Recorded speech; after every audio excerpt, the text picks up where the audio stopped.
Okay, alright. Dude, NES games, man, they're so freaking hard, right? Yeah, to a point they are. Let's talk about that. You know, when you're 8 years old or 10 years old, let's go back to 1998. I mean, 1988. We gotta go further than that. We gotta go 30-something years back removed. You're a little kid, and, you know, you rent Ninja Gaiden for Movie Gallery or something. I think this might have been pre-Blockbuster for a lot of people. Movie Magic or Kroger. Fucking you get your games from Kroger. It's just, and you take it home. It's like, you've heard about this. You've seen this in Nintendo Power. Everybody's talking about Ninja Gaiden. And you play it, and you beat level 1. You know, a little bit of work. You might die once, try a sec. Yeah, level 1. You get a level 2, you can't do it. It's like a freaking impossible. Like all these bottomless pits are now. The level 1 didn't have bottomless pits, and now every time you're jumping, some little dude is throwing a cross sickle thing at you, knock you in the pit. Or you're jumping, and then as you're going, some bat comes on the screen and kills you. You're like, what the hell, man? And as a little kid, couldn't do it. It's too rough. Hell, I couldn't even beat Super Mario Brothers. It took me years and years to beat that. I could get to level 1, 2. That's sad. I think I was there for like 6 months, stuck on 1, 2. But what happened was you found your Castlevania 2 or Contra with a 30-min code or Guerrilla Wars for NES. These were games that were really pretty easy, and actually little kids could do them. And so that's the ones we would end up playing a lot of. You know, we would go through Contra, or Guerrilla War had limited continues, so it was real popular with us. And like, what Super Mario Brothers became kind of like that default game. It was the starter game you had, and you just didn't really care for it. And so I kind of like, I didn't despise it. I just didn't ever want to play it again. Especially since I sucked at it. And I would get the 30-min code or whatever, and then, you know, I would die a lot. I'm like, dude, this is rough. Freaking World 8-1 was super hard, and 8-2. And, you know, it's where to play Mario Brothers 3 or 2. It was so much better, and then I would die on them too. And we wouldn't even talk about Ninja Gaiden. Just Ninja Gaiden would be the antithesis of what you could play or tolerate. It's like, we don't. That's like, if you get that or bought that, or your mom bought that for you, it was like a waste of money. It's like, you could get me a game, like a role-playing game, like Legend of Zelda or something, where I could just slowly get better, even though I die all the time. If I get like 6 hearts, I'm way better than, you know, with 3 hearts. Wouldn't die in one hit. I wouldn't get killed in the bottomless pit like you would in Ninja Gaiden. And for some reason or another, and I can't remember, like, this would be like 25 years later. It was during your like early 360 era, maybe even before that. For some reason I started playing Ninja Gaiden again, and I would sometimes use I had a custom joystick built for Virtua Fighter. It was called an arcade in the box. It was like official nice Senwa parts in it, so it was a nice Japanese tournament fighting joystick. And I would play Ninja Gaiden with that on like a PC emulator, or I had a hacked Xbox, the original one. That was a real nice homebrew system emulated hack thing, and I would play it back down with like the big Duke controller. And I just kept playing it every day, and I'm like, why do I keep doing this? Why do I keep doing this? You know, you come home after working or whatever, you probably take your old man nap, and then, you know, you get up and play Ninja Gaiden for 20 or 30 minutes. You could just play it and quit. You could get back to where you were in 20 minutes. I think I was I might have been a retail manager at the time, and like, you didn't just have much time to do anything. And the 360 games, outside of Castlevania HD, really wasn't doing it for me. I was having fun with them, but, you know, you'd have already been through Resident Evil 5 and stuff. You know, you kind of a whirl. They would just throw so many shitty first-person shooters at you. You just didn't want, you was null to all of that shit. It's just, so I would play the original NES game, and I don't say I'm like, was just longing for nostalgia or whatever. I don't think that's what it was. I never forgot how those games played. And I think that's one of the reasons why I could go back and play them. I would be rusty for like a couple hours to relearn the game, and then I would be just as good as I was, you know, originally. And but I never bothered much with Ninja Gaiden, but it sucked me in so hard. It was so hilariously hard, but you could learned the game slowly but surely. You just died over and over and over again, but you know, you'd figure it out where that eagle spawned or whatever it is. You figured out, well, you know, the best way to play this game was actually to just haul ass, because the enemies would just respawn instantly, so there was no taking your time. Haul ass, and then try to do everything exactly the same way every time. It's almost a game that would be designed to train you as a speedrunner, because you needed to keep moving because the enemies wouldn't leave you alone. They would just keep coming.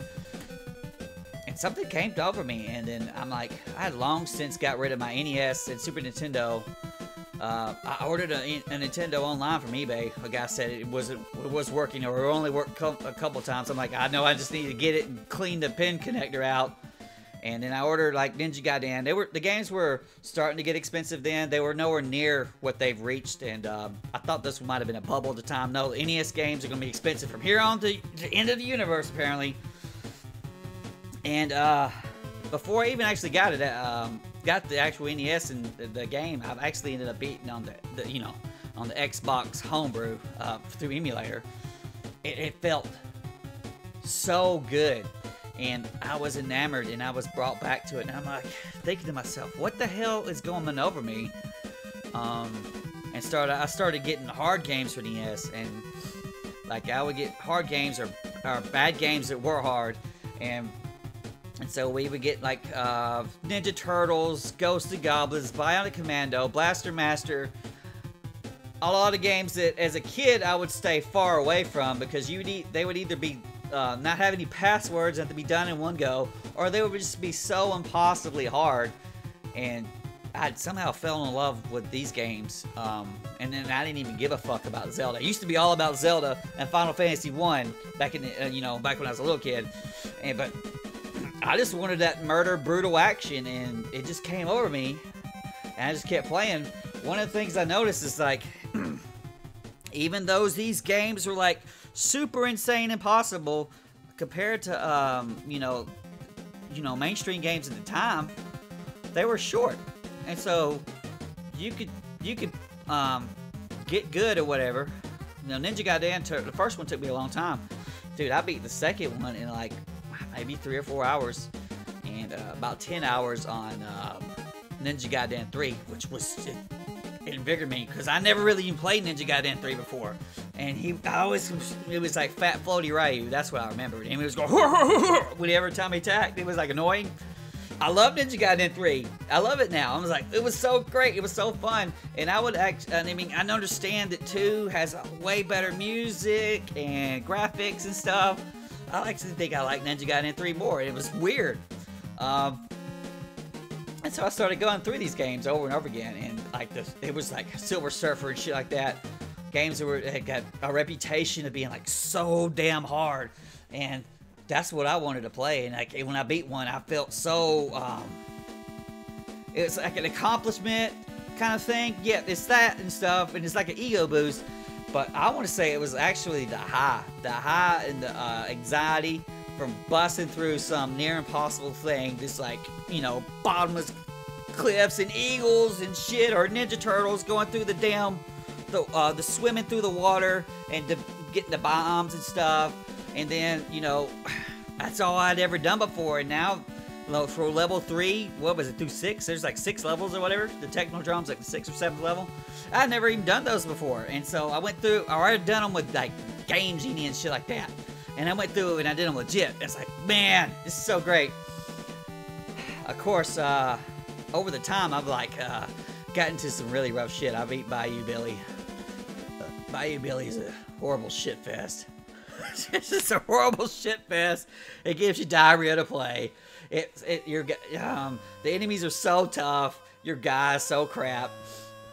I had to, you know, I think Akari Warriors was the, you know, epitome. That was the top league of the dumbest game I played that I beat. It was like super hard, and I'm like, you know what? This hurts. This hurts my feelings, and so I stepped back. But there's a couple of things these days that prevent people from really experiencing these games and beating them. They don't take as long to beat as like as modern games, and so if you actually went and put the same amount of effort that you put into some of the modern games into these games, you would beat them too. And you would be like, wow, I can beat Ninja Gaiden. Yeah, you can beat Ninja Gaiden. It takes about, you know, probably 10 hours or something to figure it out, to get good, to play through. And you're like, Ninja Gaiden's way longer than 10 hours. No, it's not. No, it's not. And so, there's a couple barriers, though, so let's talk about them. The first one, and the one that's, like, so damning and it's so hard, is a technical one. People just want to play, you know, they just want to plug it into their NES or whatever, into their big screen TV. That's the envision. That's what they envision to work. One way or another, get your NES game going through the big TV. And the big TVs, they've gotten way better, but usually they have so much lag that's going to add to the emulation lag, especially if you have a bad emulator, that that's not the way those games are meant to be played. The reflexes that are required of them, you still have them even if you're older. You're older and your reflexes are not as good, but that just throwing that input lag on top of it just kills your ability to be good at these games. And so you end up like being just like, wow, this game's super hard, it's impossible. And nope, you're playing it in a different way that was meant to be played, and like a developer never factored in. The guy who made Mike Tyson's Punch-Out, the timing or whatever it is, he never factored in that people will be playing on slow ass TVs 30 years removed. And then and so you end up having to turn off stuff like, if you play an emulator, you mainly want to play it on the PC if you can, and you have to turn off vertical sync, which makes this terrible line go up through the screen. And anybody who has done it knows what I'm talking about. And so you have to know what vertical sync is to turn it off, or you in order to to get rid of the line and still keep the speed, you have to have like a FreeSync or a G-Sync monitor with a card and all of this extra stuff you've got to do to get the speed right. And it's like, and so most people screw up there. And then the actual basic reference point, I think, for a lot of developers as they make games, they expected you to beat like Super Mario Brothers. If you have Super Mario Brothers beaten on your resume or whatever, you've beaten it, and it's actually really hard compared to these days games. If you've got your jumping skills, your timing, and all that stuff that game is giving you, then something like Castlevania 3 is not an impossible, stupidly insane, impossible, you can't do it challenge that it's probably going to be to most people to play today, because 4 hits you're done in Castlevania 3, or you just get the favorite thing is 14,000 bottomless pits and your guy can't jump worth a shit, and he's slow. Trevor was slow, and so you're trying to whip a bat, and you're whipping that whip out, and the bat knocks you in the pit before you can get it out. And a lot of these things is you have to learn. The game's trying to teach you, but you don't even have a reference to start with.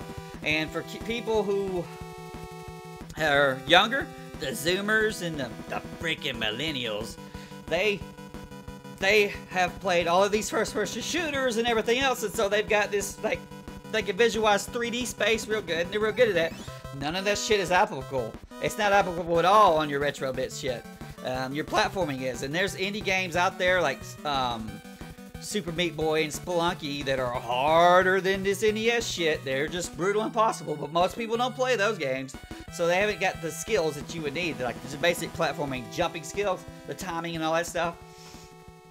So you take that with the input lag on the TV, and these games just seem impossible to do. Impossible. Impossible, okay?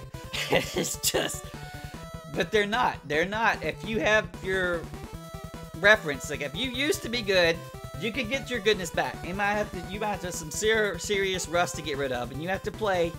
If you could get a dang CRT in the actual console and the unit or an EverDrive with the games in it, I mean, it's a lot of things on your part from a technical aspect to set that up. Then you could go through and play those games. It's like something as seemingly impossible as like Solomon's Key or Ninja Gaiden 1. You can do it. You gotta work at it. You gotta work at it for sure, but you can do it. And so if you're like not giving a fuck about battle royales or the Dark Soul games or all of the first-person shooters, open world boredom fest that are out right now, you could look back, go retro. Dang sure, if you actually want the NES copy, that's gonna be down. You better bring your checkbook, dude. It's gonna be rough. It's way better to get an EverDrive or just download a complete ROM set. you know, throw it on EverDrive, or some of those like retro consoles. You need to do your research on those retro consoles that are basically emulators. Do your research, make sure they're not laggy pieces of shit. But you can do it, man. You can do it. It can be done. It's like, well, no one's going to beat Ninja Gaiden besides Raging Maniacs. No, I beat it. I think I became a Raging, Maniac afterwards. All right. I beat the first Ninja Gaiden completely sane. But so some of my favorite ones that I've beat are, of course, your first 3 Super Mario Brothers. I beat Mega Man 1 through 5. Mega Man 1 is a cruel, cruel bitch. Ghosts and Goblins is really cruel. It's not as long as you think as it is. It took me about 6 hours to beat it. I actually did it on 3DS with terrible emulation, lag, and everything. You just get pissed off, you just throw the clam down, and your save will be there when you came back and put the clamshell back up, and you go back for what you were. Ghosts and Goblins, you died all the time, but your checkpoints weren't actually that far spread apart, and so you could just, you keep working on it, and you'll have to develop like a line. You want to line through the map of what you need to do, like what you need to do and when you need to do it. You got to memorize it. Like a segment. So you memorize a segment of the game. And so instead of looking at it as like a whole game, you just do pieces of pieces until you beat the game. And even though that last world is like, what was it, World 6? It's not really that big, but it's like really hard because you fight like all the bosses or whatever. You fight 2 Satans as well. You'll learn what you need to do. You don't scroll the 2 Satans on. I don't even know if you can scroll the 2 Satans on. Fight Satan one at a time. You gotta fight the dragon. You gotta fight the it's the fast guy that puts his legs up at the beginning. He has a horn on his head. The ogre titan, whatever it is. The unicorn. I think he's called a unicorn. He don't look like a unicorn. Yeah, and then there was other games like Bionic Commando and Blaster Master, which are on top of being hard. They're like very, very long. Blaster Master is long as fuck to do it, and figure it out.